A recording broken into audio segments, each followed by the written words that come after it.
And the Lord was sorry that he had made man on the earth, and he was grieved in his heart.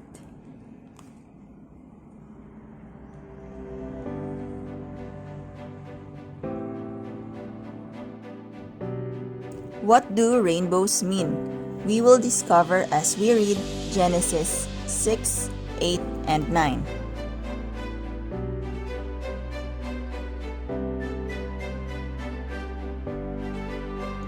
God regretted the creation of man, so he brought the great flood to destroy the earth. But he promised something to Noah and all creation. Genesis chapter 6, verse 1 to 8. The wickedness and judgment of man. Now it came to pass, when men began to multiply on the face of the earth, and daughters were born to them, that the sons of God saw the daughters of men, that they were beautiful, and they took wives for themselves of all whom they chose. And the Lord said, My spirit shall not strive with man forever, for he is indeed flesh, yet his days shall be 120 years. There were giants on the earth in those days, and also afterward, when the sons of God came into the daughters of men, and they bore children to them. Those were the mighty men who were of old, men of renown. Then the Lord saw that the wickedness of man was great in the earth, and that every intent of the thoughts of his heart was only evil continually. And the Lord was sorry that he had made man on the earth, and he was grieved in his heart. So the Lord said, I will destroy man, whom I have created from the face of the earth, both man and beast, creeping thing and birds of the air, for I am sorry that I have made them. But Noah found grace in the eyes of the Lord. Ang kasamaan ng sangkatauhan. Makapal na ang tao sa daigdig ng panahong iyon. Marami silang anak na babae, at ang mga ito'y magaganda. Nang makita sila ng mga anak ng Diyos, ang mga ito'y pumili sa kanila ng kanya-kanyang asawa. Sinabi ni Yahweh, Hindi ko'y pahihintulot na mabuhay ng matagal ang tao, sapagkat siya'y makalaman. Hindi nalalampas sa 120 taon ang kanyang buhay sa daigdig. Mula noon, lumitaw ang mga higante. Ito ang supling ng mga anak ng Diyos sa kanilang napangasawang mga anak ng tao.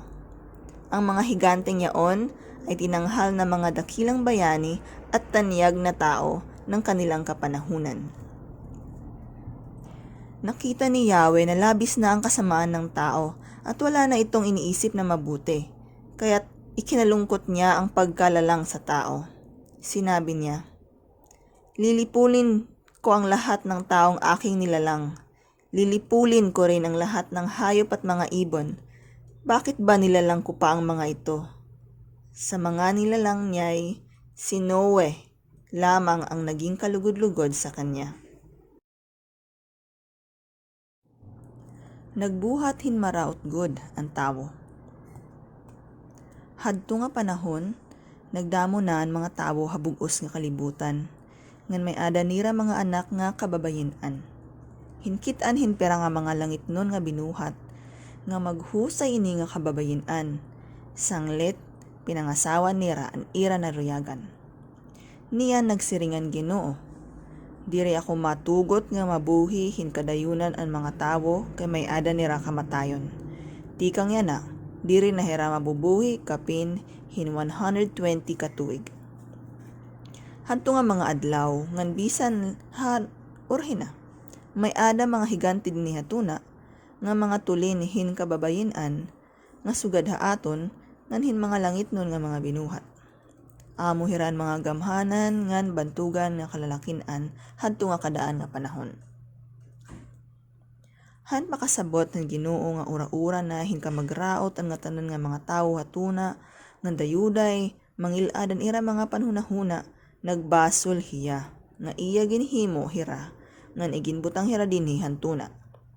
Dako gudan iya pagbasol, Sanglit na kasiring hiya. Pagpupuuhon ko ini nga mga tawo nga akon gintuha. Patian ka manampan, ngan an katamsihan, kay nagbabasol ako nga ginhimo ko hira.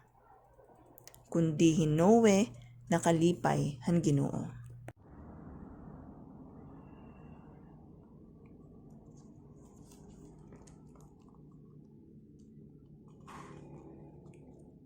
I set my rainbow in the cloud, and it shall be for the sign of the covenant between me and the earth.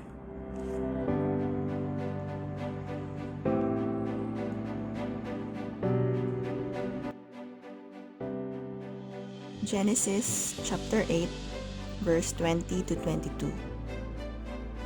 God's covenant with creation.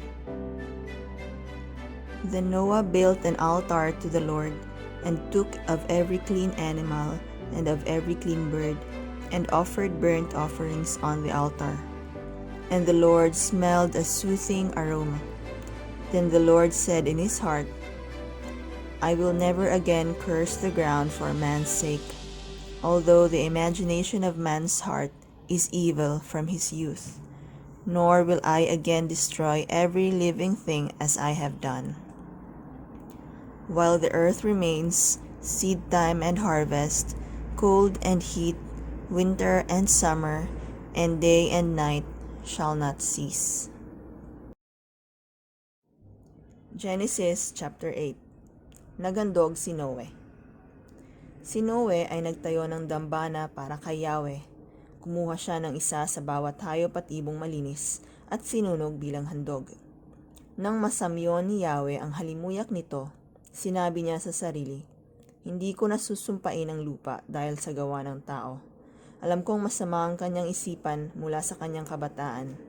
Hindi ko nalilipulin uli ang anumang may buhay. Hanggang naririto at buo ang daigdig, tag-tanim, tag-ani, palaging sasapit, tag-araw, tag-ulan, tag-lamig, tag-init. Ang araw at gabi hindi mapapatid. Genesis 8. Naghalad hinowe.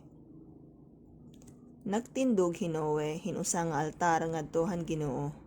Kinmuha hiya hinusa hantag sa nga mananap og tamsi nga malinis para hinpaghalad ngan gintubod ini hinbug-os didahan altar. Hinamutan ang Ginoo han alimyon han halad nga nagsiring hiya ha iya nga haw. Diri ko nagud tutunglohon ang tuna tungod han binubuhat han tawo. Maaram ako nga tikang pahan iya pagkabata maraot na iya mga panhunahuna. Diri ko nagud pagpupuohon nga tanan nga buhi nga mga binuhat, sugad han akon ginbuhat yana. Samtang aadapan kalibutan, magkakamay ada panahon hinpagtanom, ngan panahon hinpag-ani. Dayuday magkakamay ada kathagkot, ngan kasirak, kathuraw, ngan katuran, kaadlawon, ngan kagab-ihon. Genesis chapter 9, verse 8 to 17. God's promise to Noah. Then God spoke to Noah and to his sons with him, saying, And as for me, behold, I establish my covenant with you and with your descendants after you, and with every living creature that is with you, the birds, the cattle, and every beast of the earth with you, of all that go out of the ark, every beast of the earth.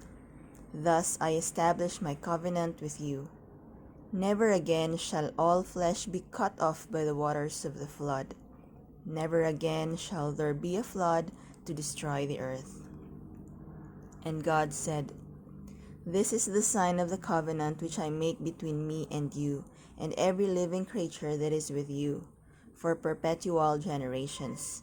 I set my rainbow in the cloud, and it shall be for the sign of the covenant between me and the earth.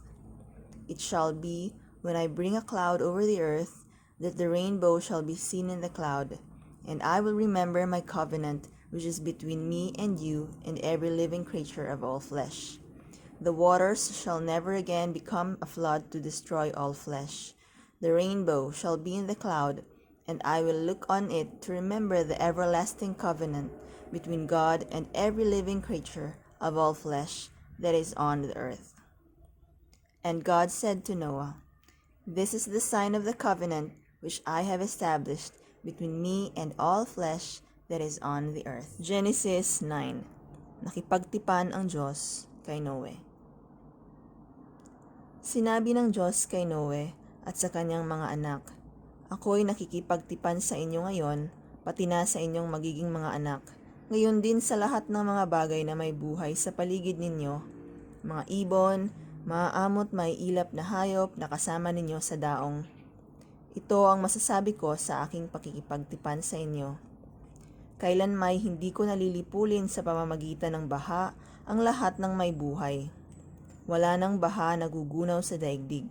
Sinabi pa ng Diyos, "Ito ang magiging palatandaan ng walang hanggang tipan na ginagawa ko sa inyo at sa lahat ng hayop.